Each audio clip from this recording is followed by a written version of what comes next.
Hello, in this video I'm gonna show you how to reduce power usage on AMD Radeon 7900 XTX. To do it, you just need to right click on your desktop to go to AMD software.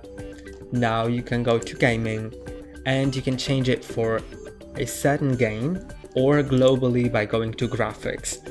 And then you can just change it here. The setting is Radeon Chill.